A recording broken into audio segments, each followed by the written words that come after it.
بسم اللہ الرحمن الرحیم۔ دعا کی قبولیت کی معاملے میں خدا پر پورا بھروسہ رکھے۔ اگر دعا کی قبولیت کی اثرات جلد ظاہر نہ ہو رہے ہو تو مایوس ہو کر دعا چھوڑنے کی غلطی کبھی نہ کیجیے۔ قبولیت دعا کی فکر میں پریشان ہونے کے بجائے صرف دعا مانگنے کی فکر کیجیے۔ حضرت عمر رضی اللہ تعالی عنہ فرماتے ہیں، مجھے دعا قبول ہونے کی فکر نہیں، مجھے صرف دعا مانگنے کی فکر ہے۔ جب مجھے دعا مانگنے کی توفیق ہوگی تو قبولیت بھی اس کی ساتھ حاصل ہو جائے گی۔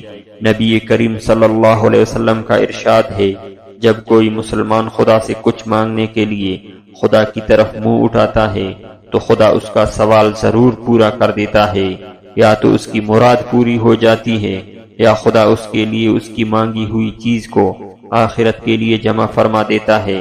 قیامت کے دن خدا ایک بندے مومن کو اپنے حضور طلب فرمائے گا اور اس کو اپنے سامنے کھڑا کر کے پوچھے گا، اے میرے بندے، میں نے تجھے دعا کرنے کا حکم دیا تھا اور یہ وعدہ کیا تھا کہ میں تیری دعا قبول کروں گا، تو کیا تو نے دعا مانگی تھی؟ وہ کہے گا، پروردگار مانگی تھی۔ پھر خدا فرمائے گا، تو نے مجھ سے جو دعا مانگی تھی میں نے وہ قبول کی۔ کیا تو نے فلاں دن یہ دعا نہ کی تھی کہ میں تیرا رنج و غم دور کروں جس میں تو مبتلا تھا، اور میں نے تجھے اس رنج و غم سے نجات بخشی تھی؟ بندہ کہے گا، بالکل سچ ہے پروردگار۔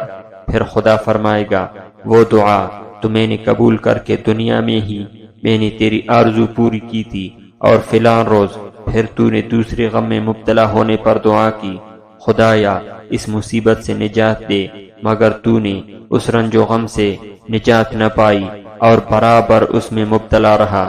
وہ کہے گا، بے شک پروردگار۔